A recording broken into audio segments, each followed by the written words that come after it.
Hi, I'm Larry Koplik. I'm the chair of Montgomery Township's Shade Tree Committee, and the Shade Tree Committee is a township organized committee with volunteers. We're responsible for planting trees along the streets in Montgomery in between the sidewalk and the street.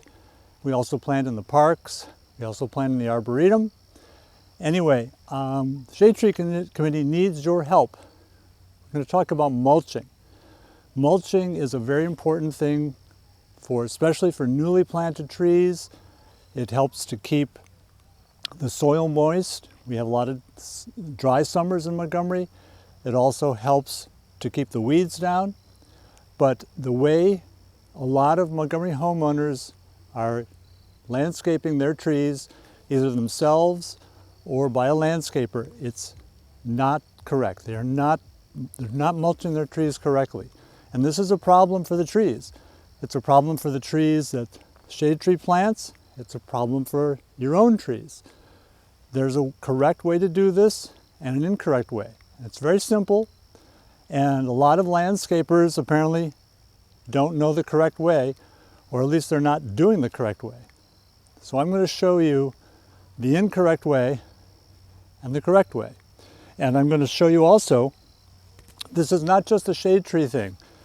This is a brochure put out by the state forestry department, talking about people killing their trees by mulching them improperly.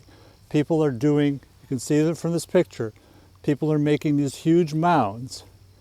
They call them volcanoes. This is what you're seeing all over Montgomery. People think, oh, that's the way to mulch trees. My neighbors are doing it that way, so I must do it that way. I either need to tell my landscaper to do it, or I'm going to do it. It's not the right way. It's not good for the trees. What happens is if you mulch up a tree like that, it's going to keep the moisture against the trunk. That's going to promote rot and decay. Insects are going to get in there. Rodents are going to get in there. They're going to chew on the bark, build nests. And your tree is maybe going to, if not get sick, it's going to die, perhaps, from this. And it's very simple to just do it properly. Pull the mulch away. Don't let it touch the trunk. So let's try and see what we should do here. So I'm going to take this bucket I've collected. This is a bucket full of wood chips. Wood chips are a great mulch. Shredded bark is a great mulch. Leaves are a good mulch, although they're not going to last as long because they're going to decompose and maybe blow away. So I recommend wood chips or shredded bark. Do not use grass clippings. Do not use stones. So we're going to put this is a newly planted tree. This is actually a fringe tree in the Arboretum. So I'm going to pile this mulch around here. And I'm going to do it the wrong way first to show you. So this is the wrong way. This is what you see all over Montgomery. And you can see how that's covering up the trunk and these branches coming out. And as I said, all that moisture, the moisture is good for the tree, but only to protect the roots, not on the trunk. So we're going to pull that away and spread it out. You want about at least 2 inches to 4 inches thick of mulch, and you want it to be about almost 6 inches away from the trunk of the tree. So I've got this down to bare earth here, and I've got this nicely spread out here. And now I gave this some water when I planted it, but it's always a good idea to add water after you've mulched to get the mulch wet and to help the roots. So I brought along a couple gallons of water. So I'm going to water that gently. And just as a footnote, if you plant a tree, you have to keep watering it. Certainly the first year, maybe the second year, maybe even up to 5 years if we have a bad drought. It takes a while for a tree to get established. And you go to a lot of time and effort and expense in planting a tree, and a little water once a week in the summer, if we haven't had an inch of rain, will help to save your tree and help it grow better. And by the way, the mulch also will promote growth. They've done studies, side-by-side trees, one with mulch, one without.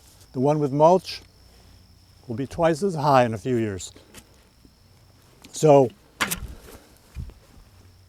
sometimes if you water, the mulch will get washed in a little. You may need to readjust, but that looks pretty good. And as long as we're talking, the final step is to put a fence around your tree. Montgomery is full of deer. The deer will ruin your tree. They will eat your tree. They will scrape on the tree. They will kill your tree. If you want a tree in Montgomery, you need a fence. And you need to stake your tree. Otherwise, the deer will run into it, the wind will knock it down. So, I don't have a hammer right here, but I would hammer these in to make sure it's secure. Voila. So the Montgomery Township Shade Tree Committee webpage has this sheet available. This is basically what I've described to you. If you want to look at it more carefully, make copies, pass it on to your neighbors, pass it on to your landscaper. It's titled, Please Don't Overmulch the Townships and Your Trees. So that's what we're hoping to change here. The whole aesthetic of having these big mounds needs to stop. It's not good for the trees, it's not natural, it's not pretty even. So another note about that, what we've described here about the benefits of mulching, it's really about young trees, trees that are getting established, keeping the moisture in so they don't die in a drought. Big trees that are established, they don't need mulch. They do not need mulch. If you're worried about getting close with your mower around the tree, you could plant a ground cover around it. So that will solve that problem. But don't put big piles of mulch around any of your trees, and certainly not the township's trees. And feel free to pass this on to your neighbors and landscapers, the video, the link, and if you want some of these brochures, I have lots of them. You can contact me through the email given out on the web page, and I can send you some. They're even printed in Spanish. Thanks so much, and thanks for your help.